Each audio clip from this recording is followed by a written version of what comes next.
Mahesh cooking from கோயம்புத்தூருங்க. நம்ம இன்றைக்கி என்ன பார்க்க போகிறோம்னா ஒரு சிக்கன் கிரேவி டிஃப்ரெண்ட்டான முறையில் தாங்க பார்க்க போகிறோம். இந்த கிரேவி சூப்பராக இருக்குங்க. நம்ம எந்தவித மசாலா பொருள் இல்லாமல் நம்ம வீட்டில் ஓனாக செய்கிறதுங்க. இது எந்தவித சைடு எஃபெக்ட் ஆகாதுங்க. எந்தவித நம்ம மசாலாவும் போட வேண்டியது இல்லைங்க. இது செஞ்சு சாப்பிட்டு பாருங்கள், சூப்பராக இருக்குது. வாங்க எப்படி செய்கிறதுன்னு பார்க்கலாம். இப்போது ஒரு நம்ம மிக்ஸி ஜார் எடுத்துக்கலாங்க. அதில் வந்து பச்சை மிளகா இந்த அளவுக்கு சேர்த்திக்கலாங்க. பச்சை மிளகா சின்ன வெங்காயம் இந்த அளவுக்கு போட்டுக்குங்க. பூண்டு ஒரு 10 பல்லு பூண்டு போட்டுக்குங்க. இஞ்சி வந்து சிக்கனுக்கு ஏற்ற மாதிரி எடுத்துக்கங்க. ஒரு 4 பச்சை மிளகாய் சிக்கனுக்கு ஏற்ற மாதிரி எடுத்துக்கோங்க. அதில் கருவேப்பிலை ஆட் பண்ணிக்கோங்க. இதில் நான் மிக்ஸியில் அரைச்சிக்கலாங்க.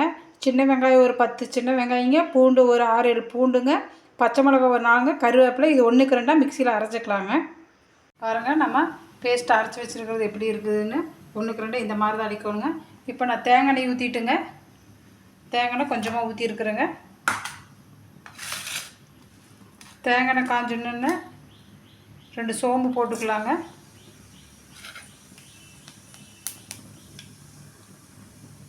சோம்பு பொரிஞ்சோன்னா ஒரு 10 பல்லு சின்ன வெங்காயங்க, கருவேப்பிலையும் போட்டுக்கலாங்க. கொஞ்சம் வேகிட்டுங்க, நம்ம வணங்கிட்டுங்க, நம்ம பார்த்துக்கலாம். பாருங்கள், இப்போ இந்த அளவுக்கு வணங்கிருச்சு. இப்போ இந்த ஸ்டேஜில் நம்ம சிக்கன் ஆட் பண்ணிக்கலாங்க. ஒரு 4 கிலோ சிக்கன் எடுத்துருக்குறோங்க.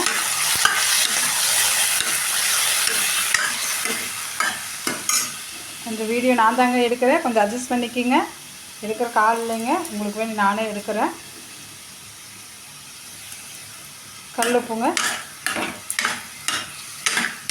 கொஞ்சம் மஞ்சள் தூளுங்க. எப்போவே சிக்கன் வேகலையே உப்பு போட்டுருணுங்க, அப்போ தாங்க அந்த சிக்கன் பிடிக்கும்.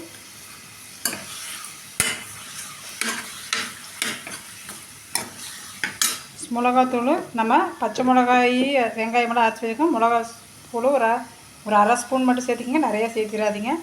இதெல்லாம் நல்லா வணங்கி வரட்டுங்க. நம்ம கொஞ்சம் பார்க்கலாம். நல்லா வணங்கி வரட்டுங்க. அப்புறம் பாருங்கள், இந்த தண்ணியே ஊற்றலிங்க. ஆனால் சிக்கன் பாருங்கள் எந்த அளவுக்கு தண்ணி விட்டுருக்குதுன்னு. இந்த ஸ்டேஜில் நம்ம அரைச்சி விழுது ஆட் பண்ணிடலாங்க. பார்க்கறதுக்கு எவ்வளோ அழகாக இருக்குதுன்னு பாருங்கள். நம்ம அந்த இஞ்சி பச்சை மிளகா, சின்ன வெங்காயம், பூண்டு, கருவேப்பிலை 1க்கு 2 தாங்க அரைச்சிருக்கிறேன். அது இந்த ஸ்டேஜில் ஆட் பண்ணிக்கோங்க.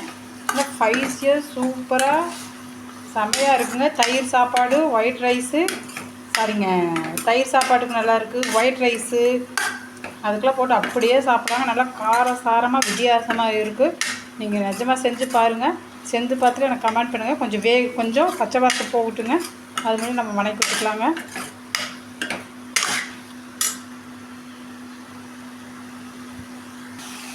பாருங்கள், இப்போ அந்த பச்சை வாசமெல்லாம் போய் எப்படி இருக்குன்னு நீங்களே பாருங்கள். இந்த மாதிரி எல்லாம் ட்ரை ஆகி இந்த பச்சை வாசம் போயிடுச்சுங்க. இந்த ஸ்டேஜில் இந்த சிக்கன் வேகிற அளவுக்கு தண்ணி ஊற்றிக்கலாங்க. போதுங்க, இந்த சிக்கன் கரெக்டாக இருக்குது.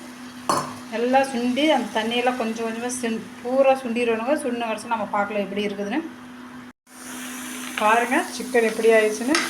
ரோஸ்ட்டு மாதிரி ஆயிடுச்சுன்னு சூப்பராக இருக்குதுங்களா. என் பையன்கிட்ட கொடுத்த கொஞ்சம் ஸ்பைசின்னா கொஞ்சம் காரமாக இருக்குதுமா அப்படின்னா அப்போ பார்த்தா, ஆனால் டேஸ்ட்டு சூப்பராக இருக்குதுமா, நல்லா இருக்குதுமா, கொஞ்சம் போடுன்னு கேட்டால் அந்தளவுக்கு டேஸ்ட்டாக இருக்குதுங்க. நீங்கள் ட்ரை பண்ணி பார்த்துட்டு இந்த சிக்கன் எப்படி இருக்குன்னு எனக்கு சொல்லுங்கள். பாய்ங்க.